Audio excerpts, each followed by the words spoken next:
Hello, hello. Welcome back to Green Disruptors, where we talk about the people building the future of energy, infrastructure, and innovation. Today, I'm joined by Nick Casas, CEO of Uptime EV Charger.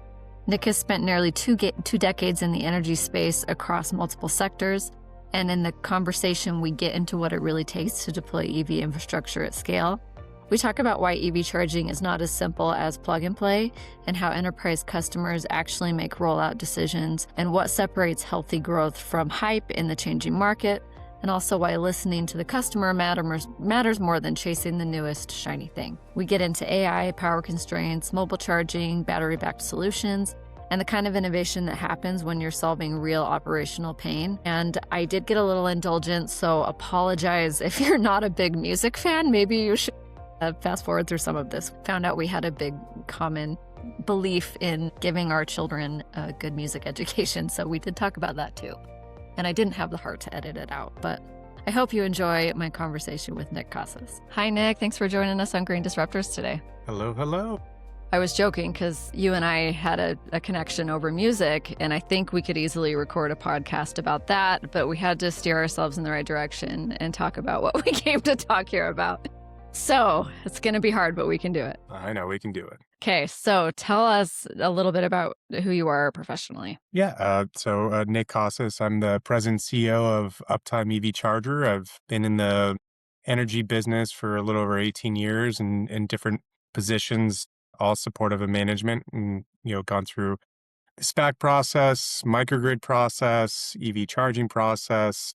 So just a little bit of dangerous of a little bit of every vertical and sector within the industry itself. What made you want to get into the industry in general in the beginning? Oh man, I still remember this day. It was my kids and my family. I really drive me, and I was with Michelin at the time, and they were doing great things, but they're a tire company, so that how green can you really get? Right. I just remember thinking about really taking that jump and understanding the industry, where things were going, and really just trying to be proud of where I'm at and what I'm doing, and showing the kids that that was a part of that. And that was a big driver for me. Yeah. I mean, that's such a common story. It's like there's really talented people in this field, but I think it's unique in a way that, everybody else could be doing something else potentially. I mean, there's definitely money to be made here, but I think people are here for values reasons, and I love that. Yeah. So, tell us about Uptime Charger. Give us your elevator pitch, I guess. Yeah, absolutely. Uptime EV Charger is kind of an interesting story. They've been open for a few years now. They're backed by a publicly traded Japanese company. We just celebrated 75 years in the industry, and so very well established tier one automotive manufacturer. And underneath the umbrella, there's a few different companies, but Uptime EV Charger, what we do is EPC, so engineering, procurement, construction, and deployment of EV, solar, and battery, both behind the fence and also for public charging. And so we've been doing that for quite some time, and really core focus of just large enterprise clients and national rollouts of those. Is there kind of an angle that makes people, what's your USP, I guess is the simplest way to ask that question. Honestly, just to do it more morally, ethically, and with good business sense. My biggest focus is, because I've had different experiences through the industry and seen the good, the bad, and the ugly, right? Mm-hmm. There's always opportunities in any business. And like you said earlier, which is there is the sense of it is a business. So you do have to be profitable, but really to take it back and listen to the customers, listen to the industry. I think a big piece that we were missing for quite some time was we were telling the consumers what they needed versus really just sitting down and listening Yeah. and understanding that this is kind of what the actual needs are versus what's the new shiny thing. And so what we've taken that is through that experience, and the folks that are on my team, they all bring that exact same mentality into everything that we do. A big piece for us, as well as just when we're doing it, we really try to bring any cost savings we possibly can to. Again, part of the reason why we go after portfolios and larger enterprise accounts and customers, I'm sorry, is really just identifying what their actual needs are, how we could support that, and then long term, how we can help them roll that out at, national presence locations. Yeah. I'm going to kind of split what you said into a couple different questions because I think you pointed out something really important, that there's two big mistakes that business owners makes, and one is what you said, assuming that you know what they need. But then the other, as a business owner, is thinking you know what you need because I think both of those are wrong. So I mean, not always, but it can be really hard because when you're coming in providing a service, you do have to be give a diagnosis and be an expert in whatever it is. So, you do need that technical know-how, but also like how have you learned how to strike that balance between listening and, building trust and authority in the way that you need to land these enterprise deals? Yeah, I think it's something we laugh about. For anybody who has kids, I always like to say it's when you go into the grocery store, you had that list, and then by the time you get out with kids, it's a completely different list. And it's the same thing with EV deployment. Is when you think about it, the two pieces is one, really being an expert, but surrounding yourself with experts that have done it successfully. Hmm. There's a lot of opportunities out there in the industry where people, very educated people, are doing the best they can, but EV is a specialty, and it's not just a plug and play, which a lot of the industry kind of felt it would be. And it's an electrical box and plug it in and we're good to go. And just understanding that piece. So transparency is the other big part for us to building the trust. So we really look at it from a perspective of sharing again any of the discounts, anything we get from vendors from a procurement, but walking through the process of what we do. We bring value into that. We bring transparency through, what we're actually spending on, the times that are associated with it. So we really take a lot of time on educating our customers when they're coming in. And then again, too, it's just I don't like the turnkey or white glove service, but really is just walking that journey with the client and Yeah. making sure that they have a phone call that they can pick up and just ask those questions. And so that type of philosophy is what we bring into the team. Again, my vision, but really the team is the star. I have just an amazing team behind me that has that ability to really adapt to that part of it. Yeah. Yeah, you're hitting all the big ones. I think that's absolutely true. So tell me a little bit more about what that education process looks like. How do you actually handle that when you're either nurturing somebody to becoming a client or like in those early stages? Well, it's meet them where they're at. There is to your point, there's some folks that have done the research and they really feel confident in their solution. They're really just Mm, looking for someone to kind of do deploy. So we right. do see a lot of that. We also see a lot of the folks that a friend of a friend told them this is the right way to go. And so really kind of debunking some of those things that come out of that and really kind of just walking them through. Stereotypically, we look at it as option A, B, and C. So every customer we go into, we understand where are they at, what are they trying to achieve, and we give them, depending on whether it's a budget, a rollout timeline, we'll give them A, B, and C scenarios and kind of walk them through. So really just being that boutique feel to them is kind of how we approach that. The only other thing I'd kind of add on to that is there is a lot of questions. So we really, when we look at it, we are very transparent upfront with them of how many hours do you really want to dedicate to this? Is this a full-time job for you and role in what you're trying to do, or is this something that you're trying to be tasked with? Mm, And that also allows us to kind of put in maybe additional customer service or technical support and or operations into the communication with the customer in the beginning stages. yeah, makes sense. So give us kind of an overview of the landscape of 2025 for you guys. It's been a very challenging year. So give us your perspective on what effects that's had on the business and kind of what your plans are moving forward. Yeah, I challenging is a good way of saying it. I think it has given the industry as a whole some opportunities and some Yeah. identified some glaring gaps of what we need to do to fix it. Part of my vision was really not to be pigeonholed by federal and or grants associated with our rollouts. And so Hmm. when we identified a lot of our programs, we did it at a state or utility level, but I wouldn't say stayed away, but we didn't necessarily had a major focus on NEVIs and CFIs and any other federal subsidies that were out there. And so what has delayed us is really kind of call it the sales cycle. There Mm, is some really good customers out there asking more in-depth questions, which an educated consumer is always a great one because you can really have some good conversations there. But I wouldn't actually say it's really affected us. It's actually given us additional opportunities in our growth. We are dramatically growing. We just added another two large enterprise national rollouts to our portfolio, and so very, very proud of my team and That's putting that amazing. in place.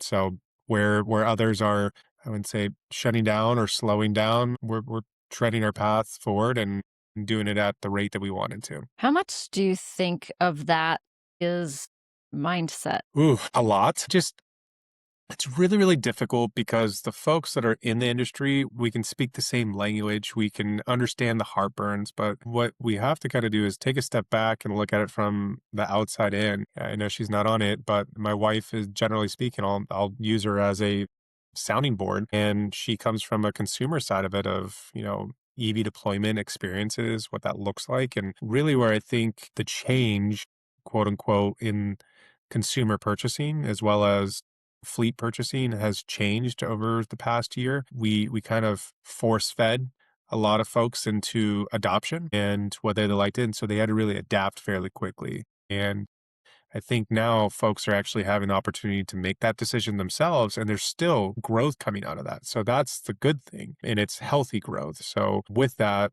I think the mindset will start to change a little bit, throughout the years, and it has nothing to do with policy. I think actually the policy change, it hurts some companies, obviously from a growth perspective, but what it did is it allowed us to really build this out correctly in a slower pace, and companies that are healthy and doing it the right way, they'll continuously grow within that industry. Yeah. I think if you're able to, like, everybody's going to be stressed and momentarily discouraged in business. And if you're not, I don't know what planet you're living on, but like if you can, not this one, but if you can take those challenging moments and look at it as a puzzle to be solved and an opportunity to improve and innovate, then, that's the kind of mindset you want to have. Yeah, I think I myself and the team are blessed. So our parent company with a Japanese background and really the culture around that, it's always long-term play. Yeah, And I love that so about Asian culture. so sometimes in the United States, we get so focused on what's in front of us and in really trying to grow as fast as we can and then sell it off. And Mm, the culture differential being between having that type of backing from our parent company is really giving us some breathing room that we needed that's to really great. kind of just take a step back and just do it again. Blessed because there's others that are not in that scenario, so they do Yeah. have to hit those metrics, and it's really, really tough to have that quote unquote teeter totter of Mhm. sales versus truly rolling out and innovating. So. Yeah. Yeah, I see that. We're in Q4 in 2025 headed into 2026. What are some big goals that you guys have for this next year? Yeah, I think what we're seeing a lot is the need for more power.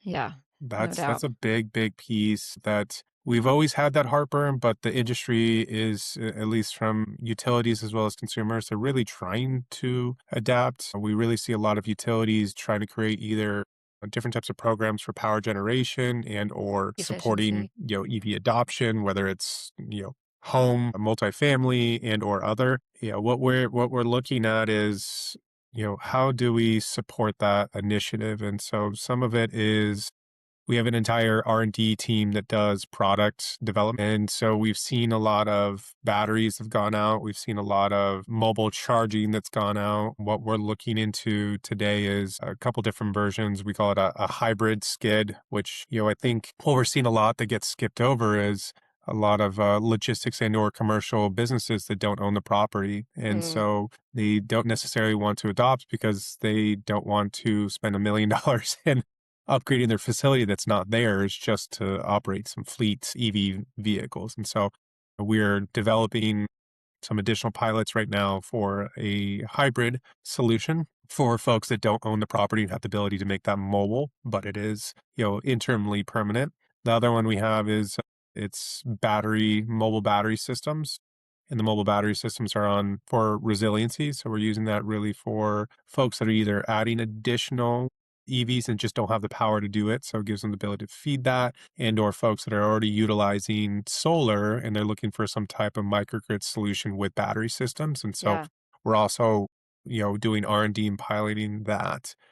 Um, we've done some innovation pieces. One of our and it's public, but one of our larger clients, Stellantis, had a need off of their proving grounds where they had multiple vehicles coming off the line and they needed to do testing for their EV vehicles. So we actually uh, jointly innovated and created a solution called a portable charging system. And what that is we use a company called GoEve, which is a dock chain system, and it connects directly to an EV charger and allows you to do multiple vehicles at a time. So we have 3 of those units. We can charge 18 units at a time, only using 350 kW DC fast chargers. So Stellantis loves it because they get a charge over 70 vehicles a day, Yeah. and they do it off of that. And it's just, again, just creating those types of solutions are really, really cool to see. And they're trying to roll that out on multiple other manufacturing sites for them. So we try to go innovation in that sense. And those are really kind of the big things that we're working on to kind of help that adoption, help consumers take away one less thing that they don't have to worry about, and do it in a way to where they're not stuck on, again, upgrading their facilities that maybe they don't own. And we see that as a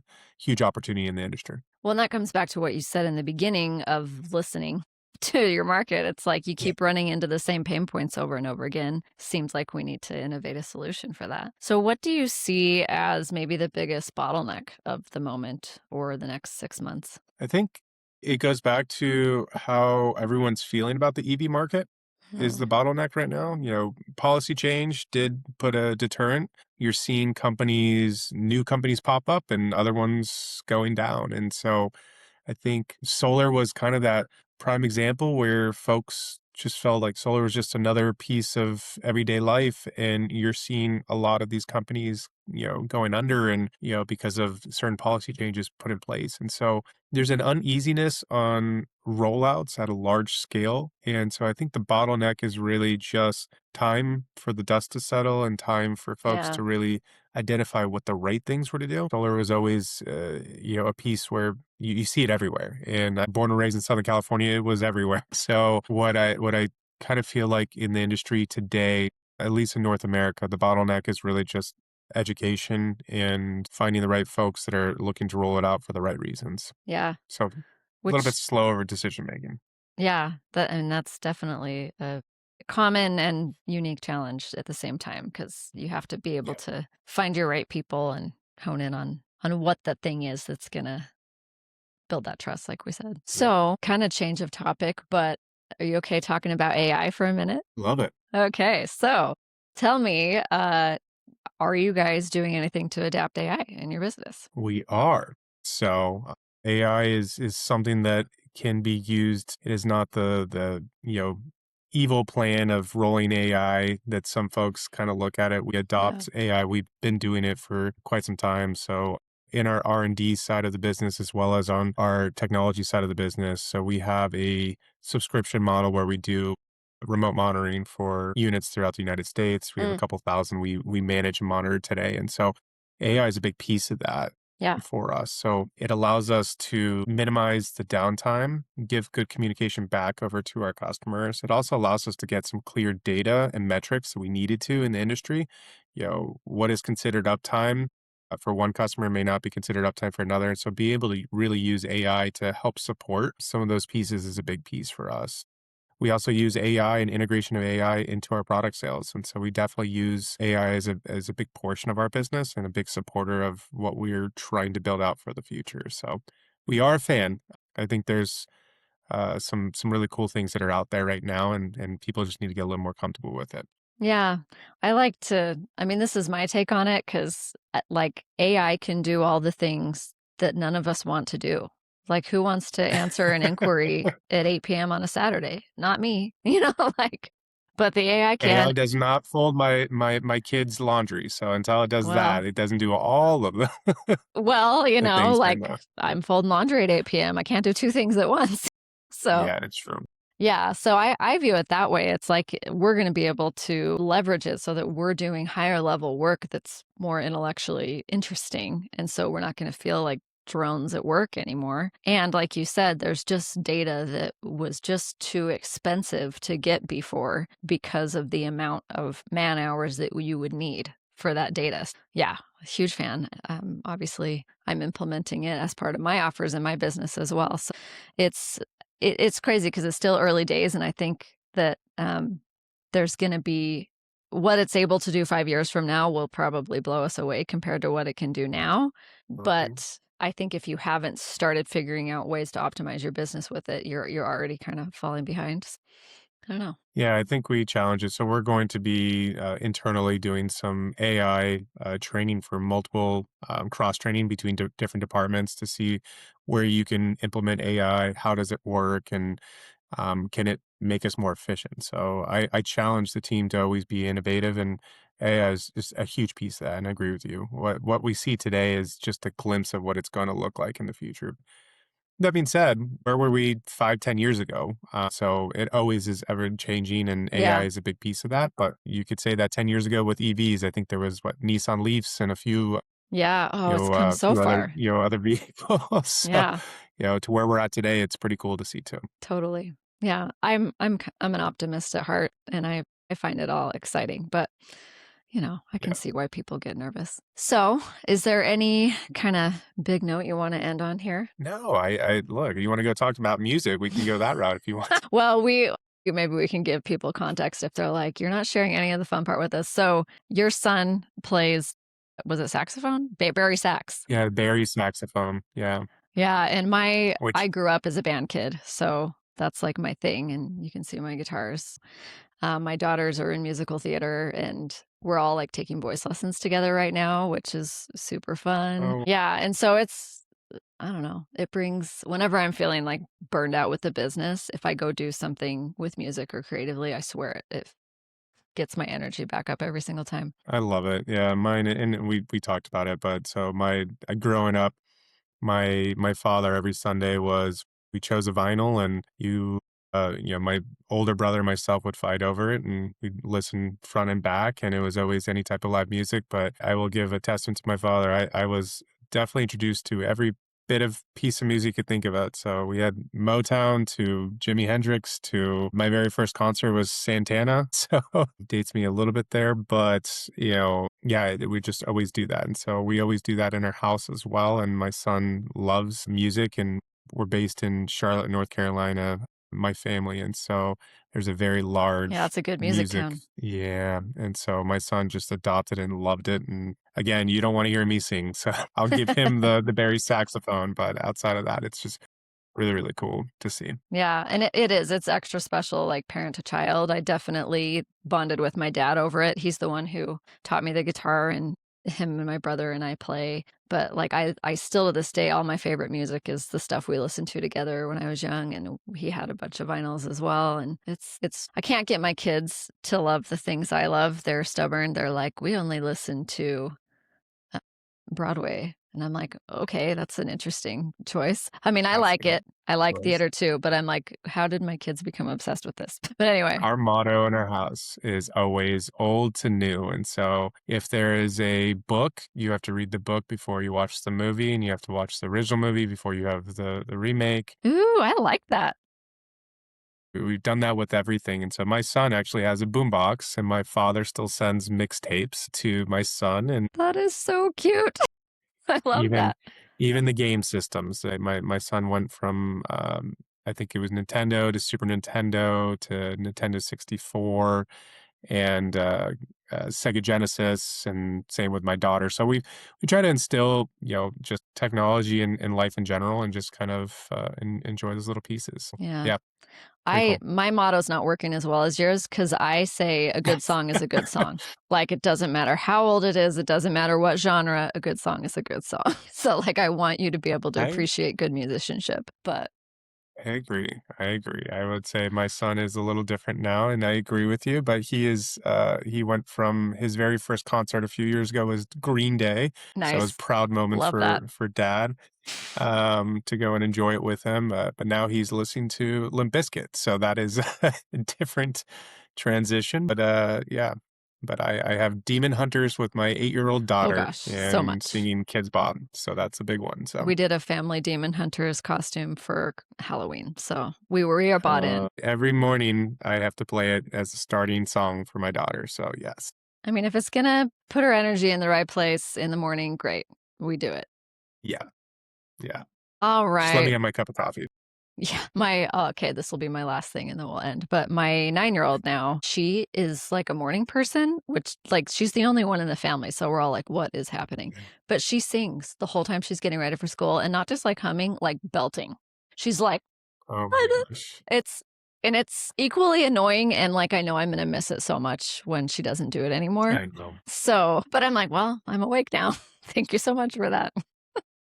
We are not morning people, trust me, all of us. So my daughter would sleep till 12 o'clock if she had the choice. Yeah. Anyway, it's cute, but it's, if you want quiet, don't come to my house. So Yeah.